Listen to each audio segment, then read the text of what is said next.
제 영상이 도움이 되셨고 마음에 드신다라고 하면 구독과 좋아요 부탁드리겠습니다.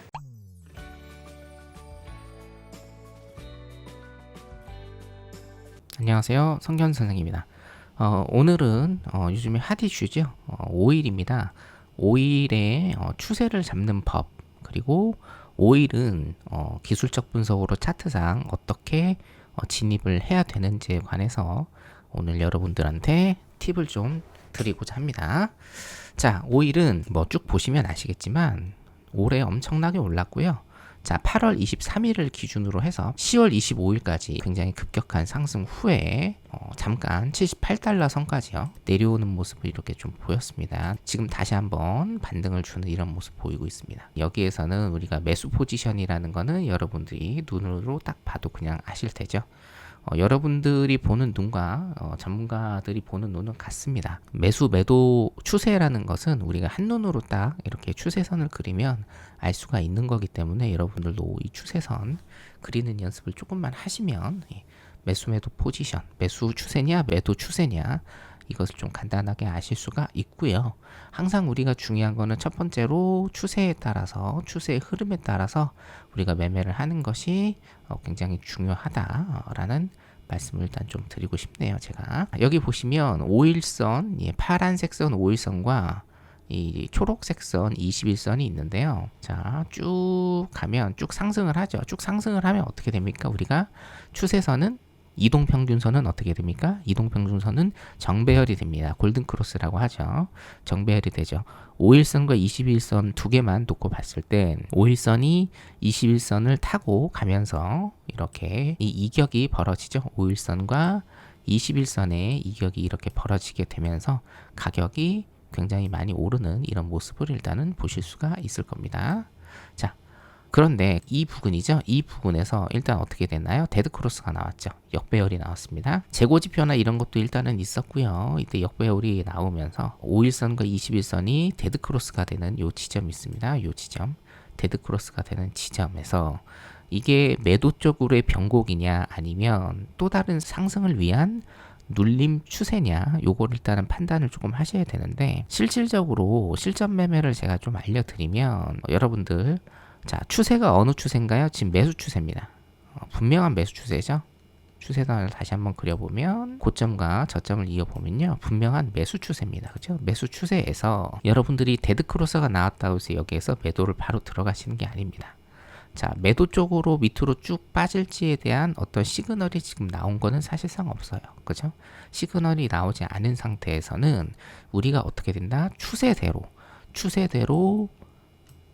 매수 쪽을 염두에 두는 게 맞습니다. 아시겠죠? 항상 추세대로 가시는 연습을 해야 되고, 추세대로 가신다라고 하면 매수 쪽을 열어두시는 게 맞아요.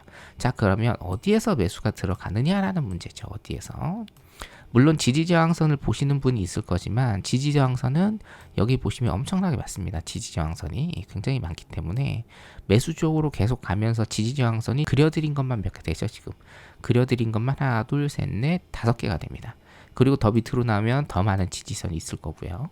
그렇죠? 더 많은 지지선이 있을 건데, 자, 이 지지선을 전부 다 여러분들이 들어가시는 게 아니고 일단은 이평선을 보셔야 됩니다. 이평선을 항상 먼저 보고 판단을 하시는 그런 습관을 일단 기르셔야 돼요. 지금은 뭡니까? 지금은 아직 5일선이 21선 밑에 있는 데드크로스죠. 아직 데드크로스입니다. 그리고 뭐예요? 오늘 양봉 도치가 조금 나올 것 같은 그런 모습을 일단 보이고 있죠.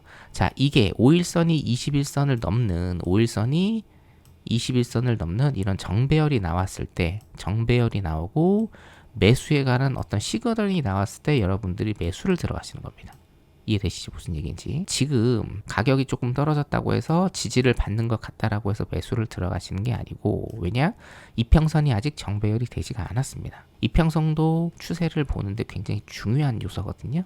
그래서 이평선이 정배열이 된 다음에 매수 시그널이 나올 때 그때 매수를 들어가시는 게 맞다라는 게 오늘의 핵심 포인트입니다. 여러분들은 항상 저점 매수, 고점 매도를 원하시기 때문에 이게 추세가 이렇게 가다가 이렇게 좀 꺾였죠. 추세가 이렇게 꺾이면 항상 어떤 매수 포지션을, 지지받는 매수 포지션을 들어가려고 하시는 성향이 맞는데, 이런 거래가 잘못됐다라는 건 아닙니다, 여러분. 잘못됐다라는 건 아닌데요. 항상 이평선을 수렴하는 이평선을 고려해서 이평선이 정배열이 됐을 때 매수 방향을 들어가시고 이평선이 역배열이 됐을 때 매도 방향을 들어가시는 이런 매매 습관을 기르셔야 여러분들이 추세를 굉장히 길게 가져가시면서 큰 수익을 내실 수 있다라는 것을 상기를 좀 해주시면 됩니다. 예를 들면 이런 상황이죠. 이럴 때는 어때요? 정배열이기는 한데 5일선이 지금 너무 가로로 누워 있죠. 가로로 누워 있습니다. 그리고 데드크로스 한번 나오면서 이거는 눌림목이었죠. 눌림이 나오면서 어떻게 되나요? 5일선과 21선의 이평선이 벌어지면서 어떻게 돼요? 골든크로스가 나오는 이 지점. 네, 제가 수렴과 발산 시간에 말씀을 일단 드린 적이 있는데 정배열이 나타나고 이격이 벌어진 이 지점에서 매수를 들어가셔야 된다는 겁니다. 그리고 역배열이 나온 이 지점에서 우리가 들어가셔야 여러분들이 굉장히 큰 추세를 먹으실 수가 있고 그게 수익으로 연결되는 겁니다. 그래서 오늘은 요즘에 오일이 가격 선들을 이탈하면서 굉장히 혼란스러운 장인데 어느 때 매수 포인트를 잡아야 되는지에 대해서 말씀을 드렸고요. 핵심적인 것은 뭐다? 정배열 후에 시그널이 나올 때 그때 매수 포인트를 잡으시는 거다라는 겁니다. 항상 성공 투자하시기 바랍니다. 감사합니다.